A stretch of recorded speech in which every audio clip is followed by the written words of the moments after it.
소녀야 일어나라.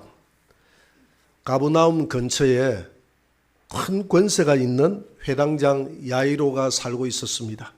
유대 사람들의 생활 중심은 회당이었습니다. 우리의 생활 중심도 교회가 되기를 주의 이름으로 축원합니다. 그래서 회당장은 사회에서 굉장한 세력가에 속합니다. 회당장이라는 그 자체가 통치자라는 그런 의미를 가지고 있습니다.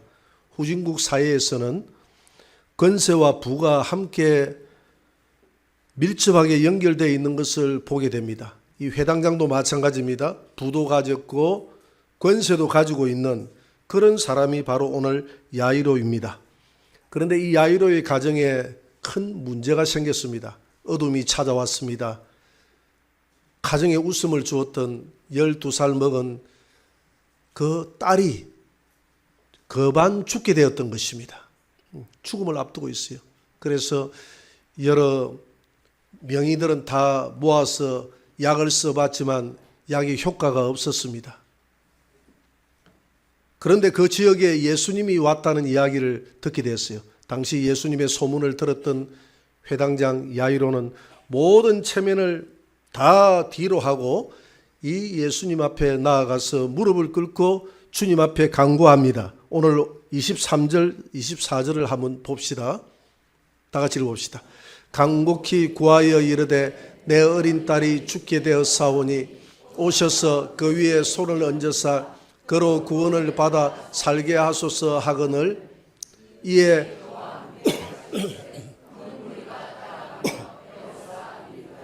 아멘. 근데 예수님이 이 야이로의 가정을 이제 따라가다가 중간에 어떤 사건이 일어났죠. 그 사건이 어떤 사건입니까? 혈류증 앓은 여인을 만나게 되죠. 이것도 12입니다. 12해를 혈류증으로 앓는 여인을 만나게 됩니다. 만나서 그 여인의 병을 고쳐주게 되고 성경에 다 기록은 안 됐지만 옥신각신 하는 과정에서 이제 시간을 지체하게 되죠. 그 지체하는 시간 중에 그만 이 딸이 죽어버린 겁니다. 그래서 안타깝지만 그 집에서 사람을 보내가지고 야이로에게 말합니다. 이제 선생님에게 더 괴롭게 하지 마시고 그냥 집으로 돌아오는 것이 좋을 것 같다. 당신의 딸이 죽었나이다. 그렇게 이야기를 합니다. 그런데 이 이야기를 우리 예수님이 들었어요. 예수님이 듣고 야이로에게 뭐라고 이야기하느냐 하면 오늘 5장 36절에서 이렇게 말씀하고 있습니다. 다 같이 예수께서 그 하는 말을 곁에서 들으시고 회당장에게 이르시되 두려워하지 말고 믿기만 하라 하시고. 만약에 여러분들에게 이렇게 생각해 봅시다. 여러분들의 자녀가 만약에 똑같은 경우를 당했다고 생각해 봅시다. 병이 들었는데 오늘 2000년 전으로 돌아갔어요. 2000년 전으로 돌아가가지고 만약에 예수님이 병을 고치러 주러 오다가 딸이 죽었다는 이야기를 했다 이 말입니다. 그때 여러분들은 어떻게 이야기하겠습니까? 예수님 갑시다. 가가지고 죽은 내 딸을 살려내있어. 이렇게 하겠습니까? 아멘. 예, 좋은 믿음입니다. 좋은 믿음이. 그런 믿음을 가지고 우리 성도들은 그런 믿음을 가진 줄 믿습니다. 근데 이제 보통 상식적인 사람 같으면 그렇게 안 한다 이 말이죠. 예수님, 내가 아까까지는 희망을 가지고 있었는데 우리 딸이 죽었다고 합니다. 예수님, 우리 집으로 가는 것은 고맙기는 한데 그냥 예수님 그냥 돌아가시는 게 좋을 것 같습니다. 왜냐하면 괜히 거기 갔다가 만약에 예수님이 살아나지 못하면 회당장이라는 그 위치가 굉장히 무너지게 되거든요. 회당장이라는 위치가 얼마나 그 높은 위치입니까? 비상식적이다. 광신도에 빠져가지고 이상한 종교에 빠져가지고 이상하게 됐다. 뭐 이런 이야기들이 소문들이 나돌 것 아닙니까? 또 그것뿐만이 아니고 예수님의 자리도 민망해지게 되죠. 예수님도 한참 인기가 있고 많은 병자들을 고쳐줬는데 아직까지 죽은 자를 살렸다는 이야기는 못 들었어요. 근데 죽은 사람을 살려내라 해가지고 만약에 예수님이 못 살려내면 예수님도 입지도 곤란하다 이 말이에요. 자기 때문에. 그래서 회당장은 어리가 있는 사람이라 돌려보내주는 것이 옳지 않겠나라고 생각이 드는데 이 회당장은 그렇게 하지 않고 두려워하지 말라, 믿기만 하라는 그 말에 아멘으로 받아들이게 됩니다. 그래서 회당장의 집으로 찾아갑니다. 오늘 회당장의 집으로 찾아가서 보니까 오늘 5장 38절을 한번 봅니다. 집에서 곡을 하고 난리가 났어요. 다 같이 회당장의 집에 함께 가사 떠드는 것과 사람들이 울며 심히 통곡함을 보시고, 여기 떠드는 것과 라고 했지 않습니까? 여기 개역 한글 성경에는 헌화하는 것과 이렇게 표현하고 있습니다. 헌화. 여러분 헌화를 아시죠? 우리나라 문화와 유대 지역의 문화가, 헌화하는 문화는 똑같아요. 보통 사람이 죽으면 헌화하는 사람을 돈을 주고 삽니다. 헌화를 잘하는 사람을 돈을 주고 사가지고. 왜냐하면 상주들이 3일 내내 이 눈물이 나오는 것은 아니지 않습니까? 그래서 눈물을 많이 흘려줘야 좋은 곳에 간다라는 그런 이제 그 종교적인 어떤 유교에서 종교적인 신념이 있기 때문에 여기도 마찬가지입니다. 그런 어떤 전통이 있었기 때문에 헌화를 해줘요. 헌화를 어떻게 하느냐 하면 허이 허이 허이 허이, 비슷한 것 같습니까? 들어봤습니까? 예, 어릴 때 아마 들어봤을 거예요. 근데 지금은 헌화라는 문화가 없어요. 과거에는 이렇게 돈을 주고 샀다 이 말입니다. 그런데 오늘 이 나사로의 집은 부자라는 것을 단번에 알 수가 있어요. 왜냐하면 헌하는 사람이 한두 사람이 아니에요.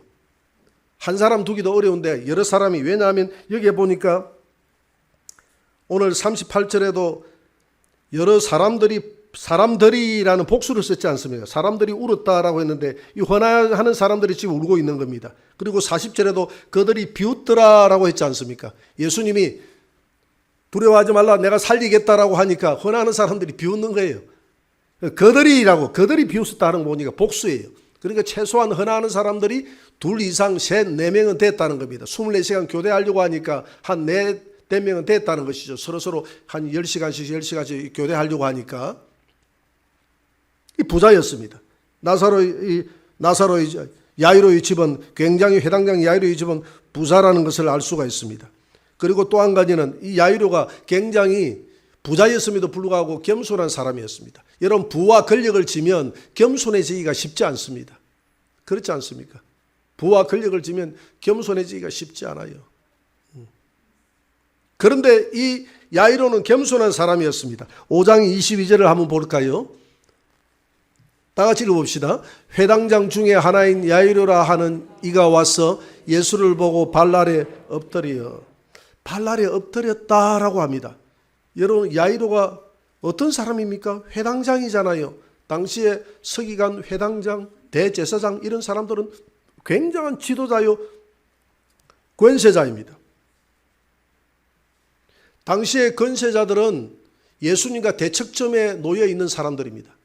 예수님과 친화될 수가 없어요. 예수님은, 왜냐하면 예수님은 이 땅에 오셔가지고 세리들, 창기들, 서민들, 사회에서 소외된 사람들, 죄인이라고 하는 사람들하고 어울렸지, 통치자들, 권세 있는 사람들은 막 배척을 하고 비판을 하고 회개하라고 이야기하고 이렇게 해가지고 그 사람들이 예수님을 안 좋아했어요. 어떻게 하면 예수님을 죽일까라고 궁리했던 사람들이 바로 회당장이요, 서기관이요, 장로들이요, 또 대제사장들이요, 이런 지도급에 있는 사람들이었습니다. 그런데 하나님 앞에 회당장은 겸손해서 발날에 엎드렸습니다.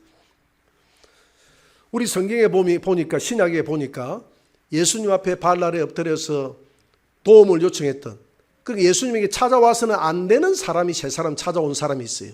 큰 권력가가 찾아온 사람이 있다 이 말입니다. 세 사람 중에 한 사람은 누구냐 하면 요한복음 3장에 나오는 니고데모입니다. 여러분, 니고데모는 관원이라고 이야기했거든요. 관원이라고 이야기하면, 지금으로 이야기하면 국회의원 정도 되는 그런 계급이었다 이 말입니다. 당시에 그런 사람이 예수님을 찾아간다는 것은 어려운 일입니다. 잘못하면 자기 계급장 다 떼야 돼요. 권력을 박탈당할 수가 있어요. 그래서 니고데모는 밤에 찾아옵니다. 밤에 찾아와서 예수님과 대화를 하지 않습니까? 그래도 이 니고데모는 밤에라도 진리를 찾아오는 그 마음이, 진리를 찾겠다고 하는 그 마음이 대단한 것입니다. 여러분, 진리는 이렇게 험악한 가운데서도 찾아야 될 줄 믿습니다. 하나님을 간절히 찾는 자가 나를 만날 것이라고 했습니다. 그 다음에 이제 두 번째로 마태복음 8장에 보면 로마의 백부장이 나옵니다. 백부장이 자기 하인이 병들었어요.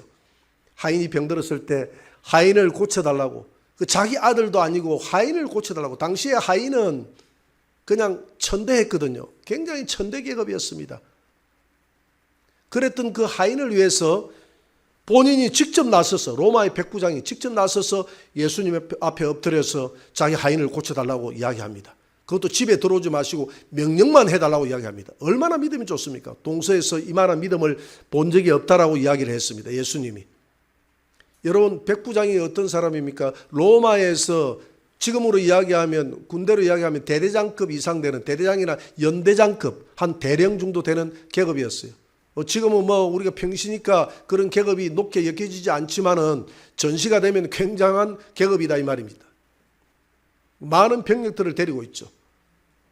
그런데 예수님을 십자가에 못 박았던 사람이 누굽니까? 로마의 군병들 아닙니까?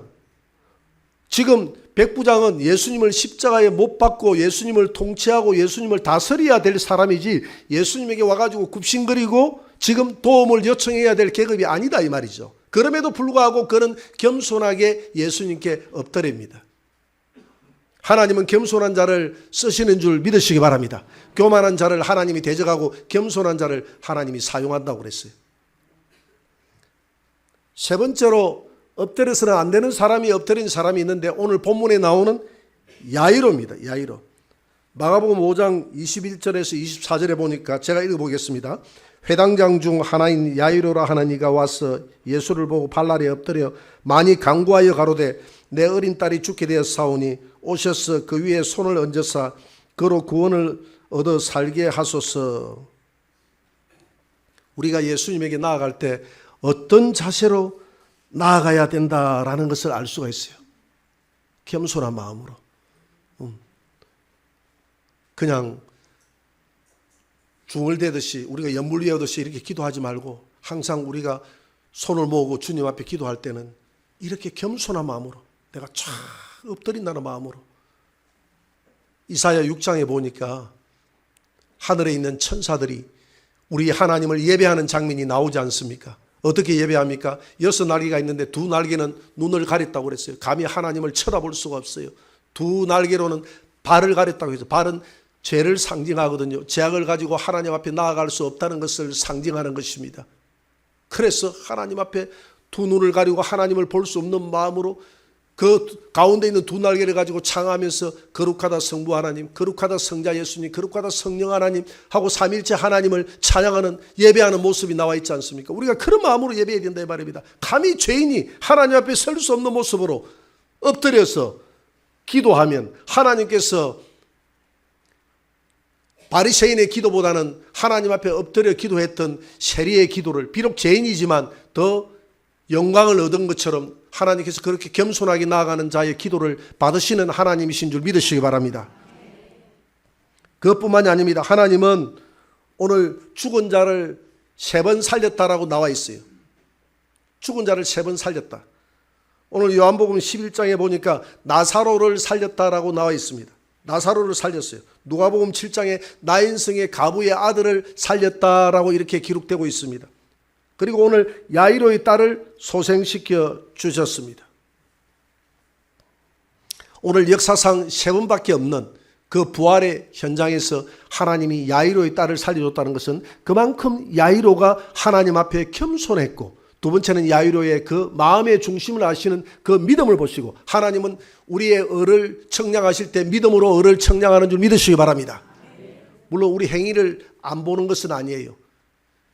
행위와 믿음의 관계는 마치 사과나무와 사과의 관계처럼 다 이꼬로 되는 거예요. 여러분, 사과나무는 믿음입니다. 그렇지만 믿음이 따라가면 행위는 자연적으로 따라가는 거예요. 사과나무가 있으면 사과 열매는 자동적으로 열게 돼 있어요. 그래서 행위의 열매가 없는 것은 믿음이 없고, 믿음이 있는 사람은 행위라는 열매를 맺게 되어 있는 줄 믿으시기 바랍니다. 그래서 야이로가 이렇게 겸손하게 주님 앞에 엎드려 말을 했다는 것은 그 마음에 믿음의 열매의 표현이다 이 말입니다. 믿음이 있다는 거예요, 야이로가. 그렇기 때문에 3번 살렸던 사건 중에 한 번 야이로를 성경에 기록해서 기념책에 넣었던 거예요. 성경에 책이 3권 있지 않습니까? 어떤 책이 있습니까? 생명책이 있고 행위록책이 있고 그 다음에 무슨 책? 기념책이 있다고 그랬어요. 여러분들의 행위가 하나님의 기념책에 기록되기를 주의 이름으로 축원합니다. 그리고 오늘 이 내용 중에서 특이한 것은 달리다굼이라는 단어를 썼는데 달리다굼은 아람어를 썼어요. 하나님은 특별한 사건을 기억하게 하실 때는 예수님께서 아람어를 사용했어요. 아람어를. 성경에서 아람어를 사용한 적이 3번 있습니다. 하나는 마태복음 27장에서 엘리 엘리 라마 사박다니 나의 하나님 어찌하여 나를 버리셨나이까 라고 말할 때에 아람어를 썼어요. 그리고 마가복음 7장에 보니까 갈릴리에서 기먹고 이 말 못하는 벙어리 된 사람을 살려줄 때 그걸 고쳐줄 때 기먹고 벙어리 된 귀신아 나가라라고 이야기할 때 이 사람이 귀가 열리고 이 벙어리가 말을 하더라 했는데 그때 주님께서 쓰신 단어가 에바다였어요. 열려라 에바다 열려라 눈을 뜨게 하소서. 저와 여러분들의 영안의 눈이 되기를 주의 이름으로 축원합니다. 에바다 그렇게 했고요. 그 다음에 마가복음 5장에서 야이로의 딸을 소생시켜 주실 때 달리다굼 달리다라는 뜻은 소녀야라는 뜻입니다. 구움 일어나다라는 뜻입니다. 그래서 달리다 구움할 때 소녀야 일어나라라는 그런 뜻이에요. 여러분들의 삶이 어떤 절망적인 삶에 나에 있을지라도 일어나게 되기를 주의 이름으로 축원합니다. 우리 예수님이 그랬잖아요. 내 이름으로 요한복음 14장 14절에서 무엇이든지 구하면 내가 응답하리니 내 이름으로. 믿지 못하는 아브라함을 창세기 17장에 보니까 데리고 나가서 저 하늘의 별을 보라. 아브라함아 나는 저 하늘의 별을 창조하고 저 바닷가의 모래를 창조하신 하나님이다. 나는 저 별을 셀 수도 있고 저 바닷가의 모래를 셀 수 있는 하나님이다. 너는 나를 믿으라고 합니다. 여러분 오늘 이 죽은 소녀를 살리신 하나님께서 여러분들의 가정에 어떤 경제적인 실패가 있을지라도 다시 일으킬 수 있다는 것을 믿으시기 바랍니다.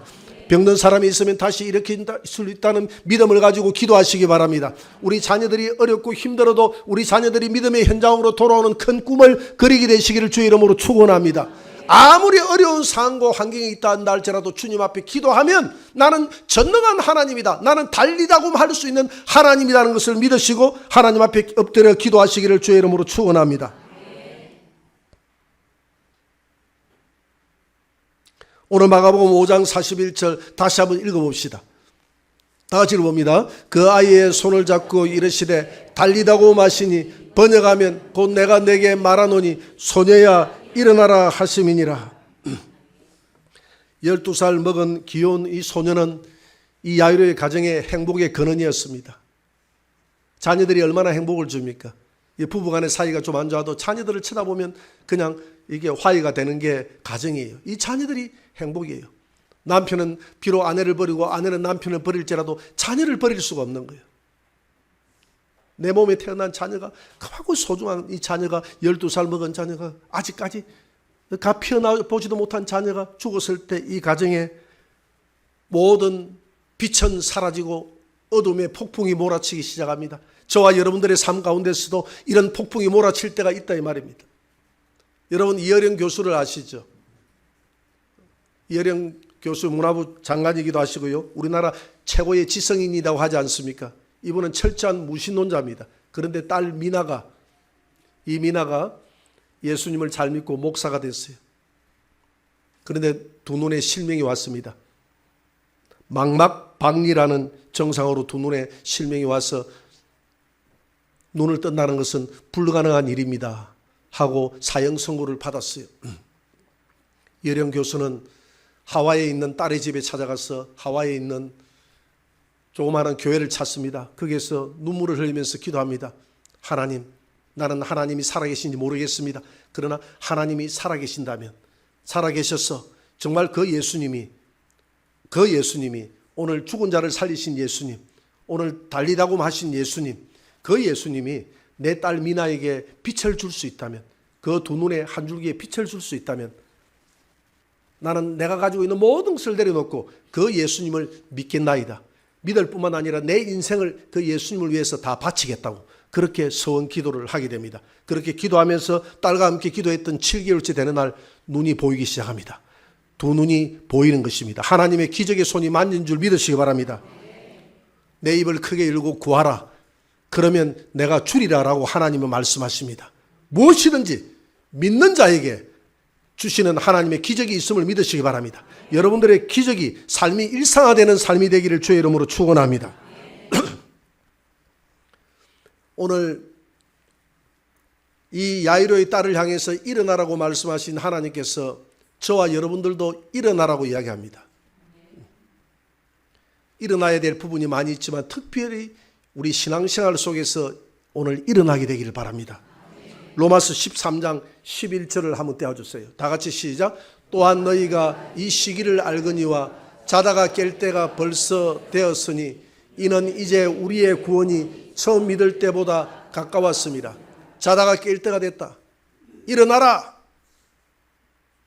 얘야 일어나라. 빨리 일어나서 교회 가야지. 일어나라. 이게 아니에요. 이게 그것도 좀 말하겠지만 육신의 잠을 이야기하는 것이 아니라 영적으로 잠들어 있는 성도들. 그러니까 세상이 좋아서 세상에 열심히 주일날도 그냥 쉬지 않고 돈 버는 사람을 향해서 일어나라고 하는 것입니다. 일어나라고 하는 거예요. 내가 우리 주일학교 학생은 우리 교회에 보내는 사람이 있는데 자기는 안 와요. 사업하시는 분인데 좀 교회를 나오시라고 그랬어요. 애만 보내지 말고 나오라 그랬어요. 근데 목사님이 교회는 나가고 싶은데 너무 바빠서 나갈 시간이 없다는 거예요. 근데 가끔 식당에서 한번 봐요. 회식할 때는 그 시간을 잘 내더라고. 바쁜 거는 맞아요. 바쁜 거는 맞는데 오늘 여러분들이 안 바빠서 이 교회에 나와 있는 사람이 없잖아요. 다 바쁘지만 일의 우선순위가 하나님을 예배하는 일이 중요하기 때문에. 여러분 황성주 박사를 아시죠? 건강학 박사. 황성주 박사가 그런 이야기를 했습니다. 바빠서 교회 못 온다는 것은 순 거짓말이다 이야기해요. 나만큼 바쁜 사람이 없었다고 이야기합니다. 자기만큼. 자기는 서울대학교 최연소에 의대에 합격을 해가지고 최연소 박사학위를 31살 때인가 32살 때가 박사학위를 받았대요. 그리고 최연소 교수가 됐대. 최연소를 다 갈아치우면서 얼마나 바빴던지 그냥 밥 먹을 틈이 없을 정도로 바빠서 12시 이전에 퇴근을 해본 적이 없대. 근데 사랑하는 사람이 생겼대. 사랑하는 사람이 생겼는데 연애를 해야 되는데 사랑하는 사람이 생겼는데 언제 만나가지고 데이트를 하느냐면 12시 넘어서 12시나 1시나 돼서 마치고 나면 만났다는 거예요. 그 새벽에 만났다는 거예요. 새벽에 만나가지고 눈이 잠을 못 잤으니까 벌게져가지고 또 연구실에 간다는 거예요. 연구하고 그래가지고 눈이 벌건 상태에서 또 만난다는 거예요. 둘이 쳐다보고 또 웃고. 그래 몸이 피곤하지 않더라는 거예요. 왜? 사랑하는 사람을 만나니까 피곤하지 않더라는 거예요. 그래서 하는 말이 마음이 없어서 그렇지 내가 어디에 마음을 두느냐에 따라서 자기 삶이 달라진다는 겁니다. 아무리 바빠도 사랑하는 사람을 만날 때는 새벽을 깨워서라도 만나더라는 거예요. 한두 번 만나는 게 아니라 계속 그냥 잠을 못 자도 만나더라는 거예요. 여러분 주님을 사랑하면 하나님께서 저와 여러분들에게 영생을 주었다는 사실을 깨달으면 이 주일 하루는 하나님 앞에 드릴 수 있는 그런 여유가 있는 줄 믿으시기 바랍니다. 그래서 돈 버는 재미에 푹 빠져가지고 못 오시는 분들, 그리고 신앙에 또 나태함에 빠진 분들, 신앙이 나태함에 빠져 있잖아요. 사람이 어딘가에 몰두를 하면 일어나지 못해요. 세상에라도 열심히 몰두하면 일어나지 못해요. 영적으로 깨어나지 못해요. 제가 군 생활할 때 지금 군인으로 생활했기 때문에 여러분 이해하시기 바랍니다. 군대 이야기를 자주 해도. 남자들이 모이면 3명 모이면 군대 이야기밖에 안 한다 하잖아요. 그제? 그래 부인이 그러잖아요. 밤새서 이야기하면 군대 이야기 말고 다른 이야기 좀 해봐라 이렇게 한다는 거예요. 그 군대 이야기는 계속 해도 우라먹고 해도 끝이 없죠. 그죠? 공갈로 막 보태가지고 뭐 엄청 하잖아요. 그래서 저는 작전을 3번을 했습니다. 보통 작전을 한 번 하고 나면 끝인데 한 번 내지 2번 하고 나면 끝인데 3번을 했어요. 3번을 하면서 바빴어요. 작전이 제일 바쁘거든요. 굉장히 바빴어요. 그리고 강릉 무장공비 사건이 일어날 때 그 주류 부대에 제가 있었기 때문에 그 작전을 맡았어요. 병력들을 여기에 배치시키고 여기에 배치시키고 저기 일이 올 것 같으면 여기에 배치시키고 막 이 일들을 맡아 하다 보니까 정신이 없고 퇴근할 틈도 없고 잠잘 틈도 없는 거예요. 근데 잠을 자야 되는데 잠을 못 자가지고 어디 화장실에 가서 잠을 자는 거예요. 화장실에 앉아가지고 딱 이래가지고 잠을. 왜? 병사들은 안 자고 있는데 나 혼자 자면 안 되잖아요. 병사들은 잠을 못 자. 병사들도 자기 나름대로 또 자겠죠. 호에 들어가서 자겠죠.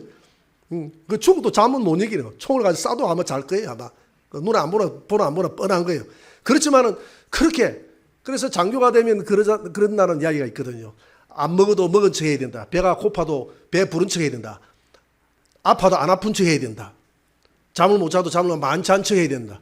건강하지 않아도 건강한 척 해야 된다. 뭐 척 해야 된다. 척 해야 된다. 그러니까 병사들에게 자신감을 줘야 된다는 거예요. 제가 목회를 해보니까 비슷한 것 같아요. 아파도 안 아픈 척 해야 되고, 신령하지 않아도 신령한 척 해야 되고.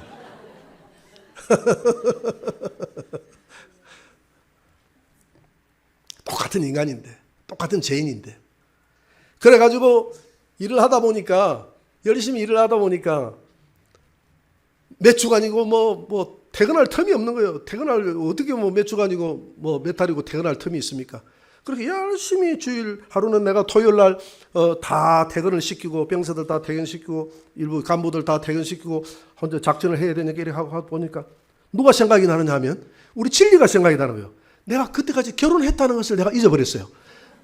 그래서 순간적으로 내가 총각인 줄 알아. 총각이 아니네. 우리 진리가 생각이 나고 우리 아내가 생각이 나는 거예요. 그러니까 놀래가지고 보따리를 싸들고 그래서 하던 일을 집어치우고 오늘은 집에 가야 되겠다. 그래서 집으로 온 적이 있습니다. 이 세상에 이와 같이 일에 몰두하다 보면 세상 일이 몰두하다 보면 거기에 무슨 생명이 있는 것처럼 하지 거기는 생명이 없어요. 그 끝나고 나면 끝이야. 강릉 무장고비 사건 때 그 끝나고 나면 끝이야. 나보고 그러더라고. 군대에서 연락이 왔어요.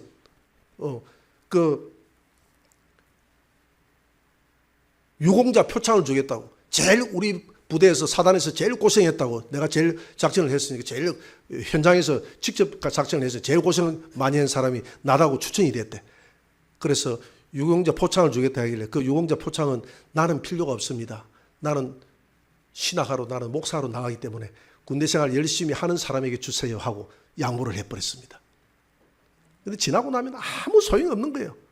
여러분 우리가 영원히 가지고 갈 수 있는 것은 믿음만 가지고 가는 줄 믿으시기 바랍니다.